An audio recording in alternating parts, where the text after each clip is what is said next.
دیا۔ اب یہ جو دوسری مثال ہے نا، یہ تو ہے ہی بالکل جعلی ہے، اور یہ آپ کے وہ جو لال رومال والے بھائی ہیں نا، وہ بھی بیان کرتے ہیں اور بڑی ڈٹائی کے ساتھ جھوٹی حدیثیں، چلو ضعیف ہونا ہم مان بھی لیں کہ بھی کسی لیول تک کوئی بیچارے کو کوئی غلطی لگ گئی ہے، ضعیف جداً، انتہائی ضعیف، اور موضوع روایتیں وہ بیان کرتے ہیں، اور جو صحیح مسلم میں حدیث ہے وہ بیان نہیں کرتے، اور یہ ہر سنیوں کے بچے کو رٹا دی گئی ہے۔ آپ بچپن سے سن رہے ہیں، یہ دو حدیثیں، یہ دو حدیثیں مشکات المصابیح کے اندر موجود ہیں، جو یہاں پڑھی ہوئی نہیں ہے، پڑھی ہوئی ہے، اور اس پہ شیخ زبیلی زئی اور شیخ البانی دونوں نے سے کہا یہ جھوٹی روایتیں ہیں۔ میں آپ کو روایت بھی بتا دیتا ہوں۔ پہلی روایت ہے 6068، یہ بڑی مشہور ہے، تو سارے پتہ ہوئے گی، تسی بھی سارے ساڑھے نال دے ہو نا۔ سیدہ عائشہ کہتی ہیں چاندنی رات تھی، رسول اللہ صلی اللہ علیہ وسلم کا سر مبارک میری گود میں تھا، اچانک میں نے عرض کیا اے اللہ کے رسول، کیا آسمان کے ستاروں کے برابر بھی کسی کی نیکیاں ہیں؟ آپ نے فرمایا ہاں عمر کی۔ تو میں نے عرض کیا ابو بکر کی نیکیاں کہاں گئیں؟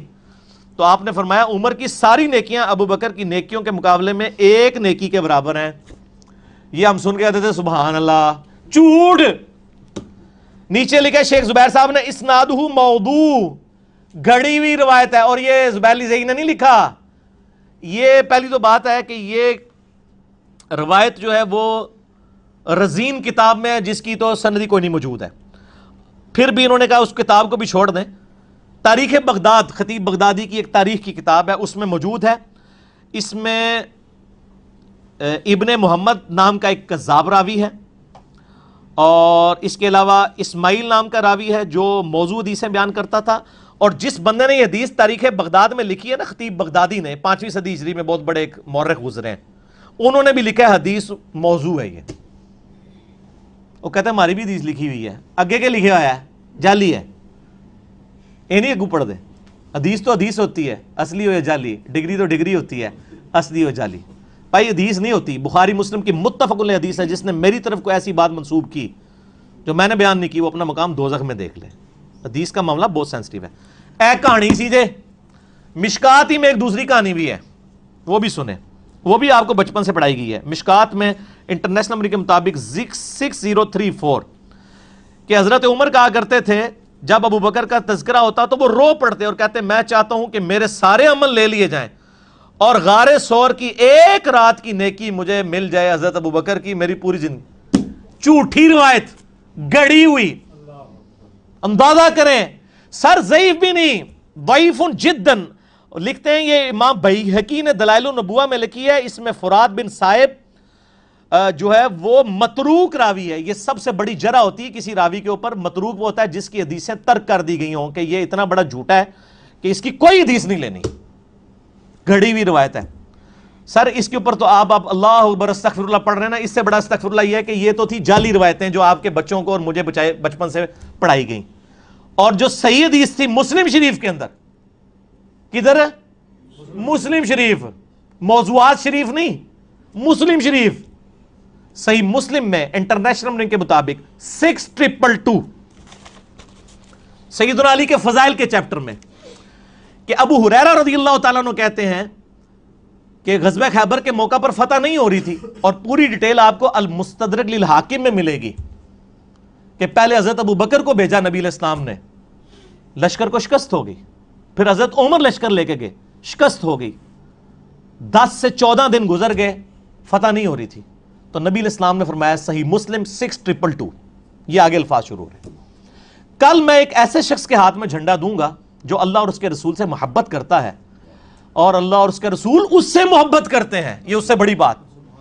ویسے تو عاشق رسول سارے ہی بنے ہوئے ہیں نا، ٹھیک ہے نا، یہ ون وے ٹریفک نہیں ہے۔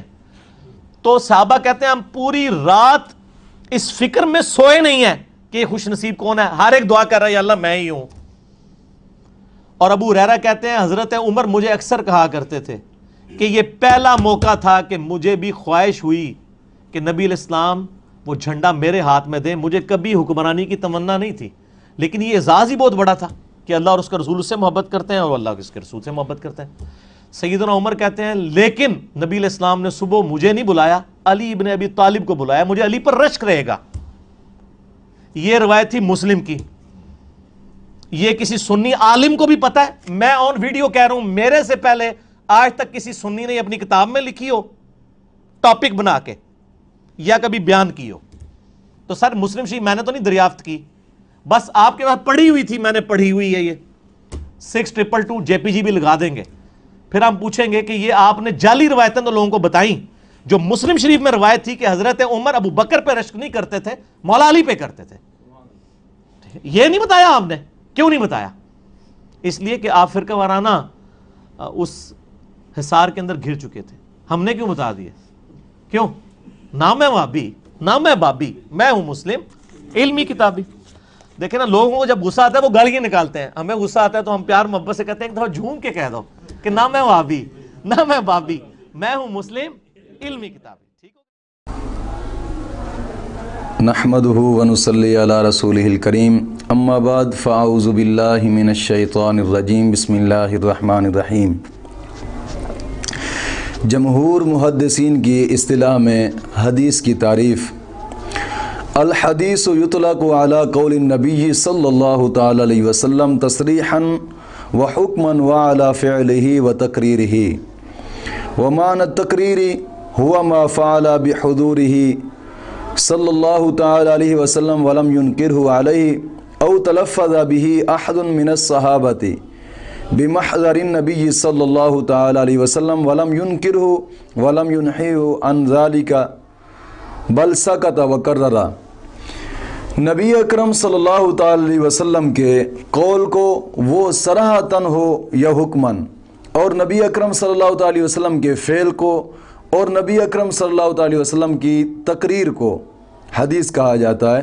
اور تقریر کا مطلب یہ ہے کہ نبی اکرم صلی اللہ تعالی وسلم کے روبرو کوئی کام کیا گیا ہو اور نبی اکرم صلی اللہ علیہ وسلم نے اس سے منع نہیں فرمایا, یا صحابہ کرام رضی اللہ تعالی عنہم نے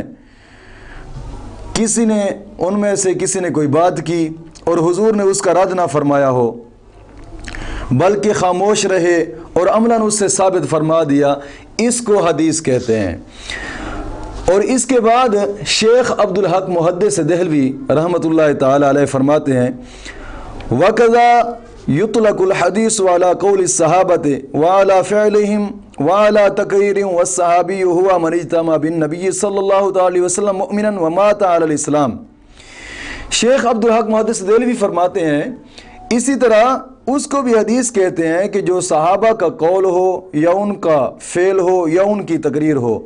اور صحابی اس سے کہتے ہیں کہ جس نے بحالت ایمان نبی اکرم صلی اللہ تعالی وسلم کی صحبت نصیب ہوئی ہو جس سے, اور ایمان پر ہی اس کا خاتمہ ہوا ہو, اس سے صحابی کہتے ہیں. اور ایسا آدمی جس نے بحالت ایمان نبی اکرم صلی اللہ تعالی وسلم کی صحبت اختیار کی ہو اور ایمان پر ہی اس کا خاتمہ ہوا ہو, اس سے صحابی کہتے ہیں. اور پھر آگے فرماتے ہیں: وَكَذَا يُطْلَقُ الْحَدِيثُ عَلَى قَوْلِ التَّابِعِينَ وَفِعْلِهِمْ وَتَقْرِيرِهِمْ وَالتَّابِعُ هُوَ مَنْ لَقِيَ الصَّحَابِيَّ وَكَانَ مُؤْمِنَ النَّبِيِّ صلی اللہ تعالی وسلم وَمَاتَ عَلَى الْإِسْلَامِ. فرمایا کہ اسی طرح تابعی کے قول اور تابعی کے فعل اور تابعی کی تقریر اس سے بھی حدیث کہا جاتا ہے. اور تابعی اس محترم ہستی کو کہتے ہیں کہ جس نے بحالت ایمان کسی صحابی سے ملاقات کی ہو اور ایمان پر ہی اس کا خاتمہ ہوا ہو. تو اس لحاظ سے حدیث کی بنیادی جو قسمیں ہوتی ہیں ان کی تشریح کرتے ہیں شیخ عبدالحق محدث دہلوی رحمۃ اللہ تعالی علیہ. فرماتے ہیں, آپ فرماتے ہیں کہ اس طرح حدیث کی 3 قسمیں ہیں: ایک حدیث مرفوع, حدیث موقوف, حدیث مقطوع. تو جس حدیث کا سلسلہ روایت کسی تابعی تک منتہا ہوتا ہے اسے حدیث مقطوع کہتے ہیں. جس طرح کہ عربی عبارت انہوں نے نقل کی ہے: وَمَنْ تَهَا إِلَى التَّابِعِي يُقَالُ لَهُ الْمَقْطُوع.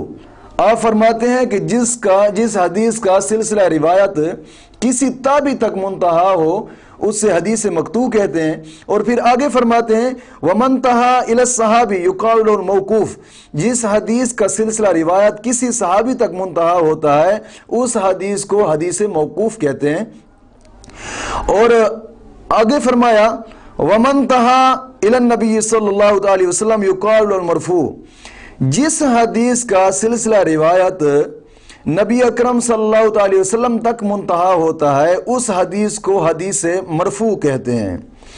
اب یاد رکھیے گا کہ جس حدیث کو مرزا نے پڑھا ہے مشکات شریف صفحہ نمبر 568، یہ مشکات شریف میرے ہاتھ میں ہے عربی کی، جو کہ مکتبہ رحمانیہ لاہور کی چھپی ہوئی ہے، جزء ثانی صفحہ نمبر 568 حدیث نمبر 5807۔ اس کتاب میں حدیث مبارکہ جو کہ مرزا نے پڑھی ہے اما عائشہ والی حدیث، آپ روایت کرتے ہیں ان عائشہ قالت بینا رأس رسول اللہ صلی اللہ تعالی علیہ وسلم فی حجری فی لیلت ضاحیت اذ قلت یا رسول اللہ صلی اللہ تعالی وسلم هل يكون لأحد من الحسنات عدد نجوم السماء قال نعم عمر قلت فأين حسنات أبي بكر قال انما جميع حسنات عمر كحسنة واحدة من حسنات ابی بکر۔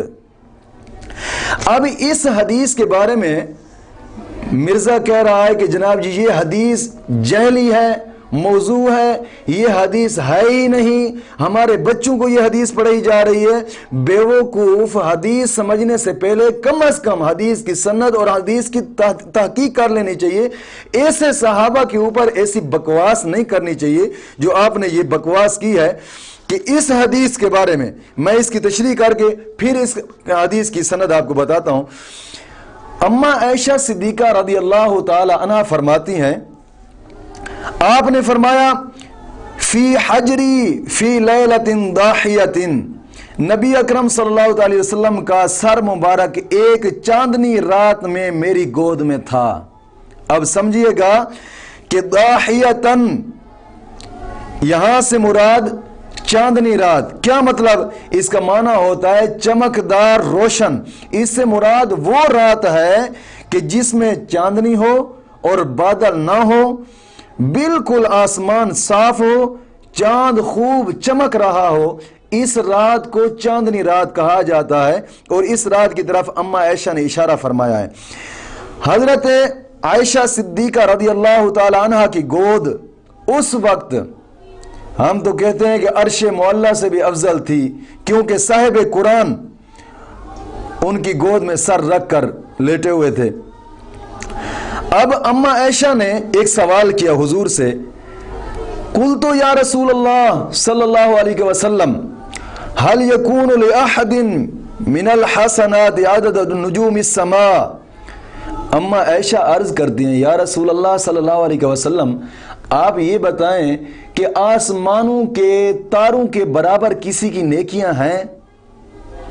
اب یاد رکھیے گا یہاں سے اس جملے سے اما عائشہ کا عقیدہ بھی واضح ہو رہا ہے کہ نبی اکرم صلی اللہ علیہ وسلم کو کیوں حضور کو ہر آسمان کے ہر گوشہ کی خبر ہے اور زمین کے ہر کونا اور تا قیامت اپنے ہر امتی کے ہر عمل کی خبر ہے، کیونکہ تارے مختلف آسمانوں پر ہیں اور امت کی عبادتیں زمین کے مختلف گوشوں میں، دن کے اجالے میں رات کے اندھیرے میں ہوں گے، تو وہ دو چیزوں کی برابری یا کمی پیشی وہی بتا سکتا ہے جس سے دونوں کی خبر ہو۔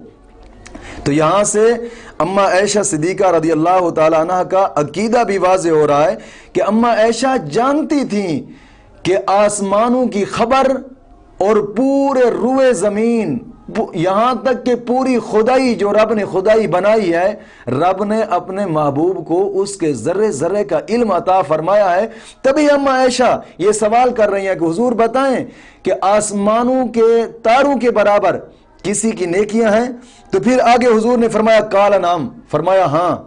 اب حضور نے یہ نہیں بتایا کہ لے آؤ کاغذ قلم ہم حساب کرتے ہیں ٹوٹل پتہ نہیں تارے کتنے آسمانوں کے اوپر، نہ، حضور نے بغیر گنتی کے بتلا دیا، فرمایا کہ آسمانوں کے تاروں کے برابر نیکیاں ہیں تو وہ عمر کی ہیں، اور یہ تھا وہ علم غیب جو حضور بتلا رہے ہیں۔ یہاں اس جملہ سے کہ حضور نے بلا تأمل فرما دیا کہ میری ساری امت میں حضرت عمر ہیں کہ جن کی نیکیاں تعداد میں آسمانوں کے تاروں کے برابر ہیں۔ تو آگے سمجھیے گا، پھر اما عائشہ سوال کرتی ہیں قلت فإن حسنات ابی بکر، یا رسول اللہ ابو بکر کی نیکیاں کہاں جائیں گی؟ تو حضور نے فرمایا قال انما جمیع حسنات عمر کحسنۃ واحدۃ من حسنات ابی بکر۔ حضور نے فرمایا کہ عمر کی ساری زندگی کی نیکیاں ابو بکر کی ایک رات کی نیکی، رات وہ غار سور والی، ایک رات کی نیکی کی طرح ہیں۔ ساری زندگی کی نیکیاں ایک رات کی نیکی کی طرح ہیں۔ یہاں حدیث میں کاف مثلی آیا ہے، اس الو کو یہ نہیں پتا اور لفظ بول رہا ہے کہ ساری زندگی کی نیکیاں ابو بکر کی زندگی کی ایک نیکی اس سے بھی زیادہ ہے۔ لانتی کم از کم ترجمہ کرتے وقت کو اتنا پہچان تجھے نہیں ہے، اور حضور کی حدیثوں کا ترجمہ کرتا ہے۔ اور پھر سوچئے گا، اب یہ ہے حدیث، جس حدیث کے بارے مرزا کہتا ہے کہ جناب یہ حدیث جھوٹی ہے، من گھڑت ہے، موضوع ہے، ہمیں تو جناب جی وہ فلاں مولوی شیخ علی زئی اور ایک شیخ المانی کا حوالہ دیتا ہے، انہوں نے کہا کہ یہ غلط ہے۔ میں کہتا ہوں بے وقوف کتے، ان مولویوں کی بات سن کر اور جھوٹوں کی بات سن کر تو نبی کی مرفوع حدیث اور حضور کے صحابیات پر یہ الزام لگا رہا ہے کہ جھوٹے ہیں۔ کتنی بڑی بکواس کر رہا ہے کتے، کم از کم اپنی زبان کو تو سنبھال۔ اور پھر سن اس حدیث کے بارے شیخ عبدالحق محدث دہلوی رحمۃ اللہ تعالی علیہ اشیاۃ اللمات جلد 4 صفحہ نمبر 666 باب مناقب ابو بکر رضی اللہ تعالیٰ عنہ، مکتبہ رشیدیہ سرکی روڈ کوئٹہ کی چھپی ہوئی یہ کتاب ہے۔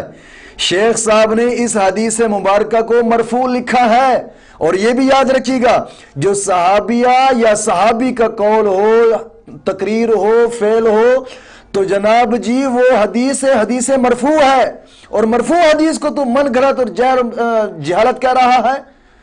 کم از کم عقل آنی چاہیے تم میں۔ اور پھر دوسری سند اس کی سن، نوادر الرسول فی احادیث الرسول صلی اللہ تعالی علیہ وسلم، ایک کتاب ہے، اس کو لکھنے والے امام حکیم ترمذی رحمت اللہ تعالی علیہ، جو ابو بکر بن عبداللہ کے نام سے اکابر علماء یمن میں مشہور ہیں، انہوں نے اس حدیث کو مرفوع نقل کیا ہے، فرمایا کہ مرفوع ہے۔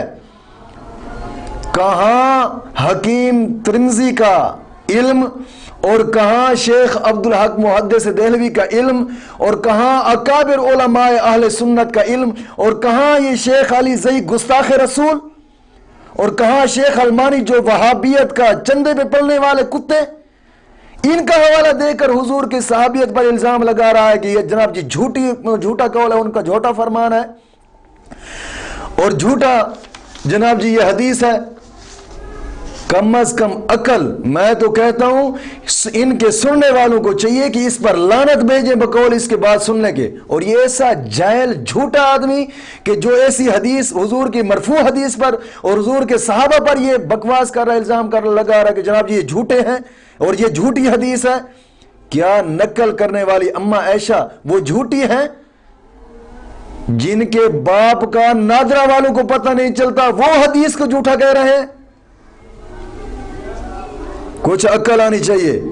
اور پھر سن، اس نے دوسری حدیث کا، مشکات کی دوسری حدیث کا جناب جی اس نے حوالہ دیا ہے، وہ دوسری حدیث مشکات شریف کی جس کو یہ کہہ رہا ہے کہ جناب جی یہ جھوٹی حدیث ہے۔ یہ حدیث مشکات شریف میں، یہ ہے مشکات شریف جس کا حوالہ یہ دے رہا ہے دیکھیے گا اس مشکات کو، اس مشکات کے صفحہ نمبر 564 پر یہ حدیث مبارکہ ہے۔ صفحہ نمبر 564 پر حضرت عمر فاروق رضی اللہ تعالیٰ عنہ کے رونے والی حدیث کہ جناب جی حضرت عمر فاروق نے فرمایا کہ جب ان کے سامنے ابو بکر کا ذکر کیا جاتا تو وہ آپ رو پڑتے، تو بے وقوف اس حدیث کے راوی خود حضرت عمر فاروق ہیں، جس حدیث کو تو موضوع کہہ رہا ہے اور جس حدیث کو تو جھوٹا کہہ رہا ہے، اس حدیث کے راوی خود حضرت عمر فاروق ہیں۔ اور ایسی حدیث جس کو صحابی خود نقل کر رہا ہے اور اس حدیث کو تو جھوٹا اور من گھڑت کہہ رہا ہے، جاہل کہہ رہا ہے، اور پھر حوالہ دے رہا ہے خطیب بغداد کا کہ جناب جی خطیب بغدادی نے اپنی تاریخ بغدادی میں لکھا ہے کہ یہ موضوع حدیث ہے۔ بے وقوف، تو نے خطیب بغدادی کی یہ کتاب دیکھی نہیں ہے، میں یہ دعویٰ کہہ رہا ہوں آپ نے نہیں دیکھی۔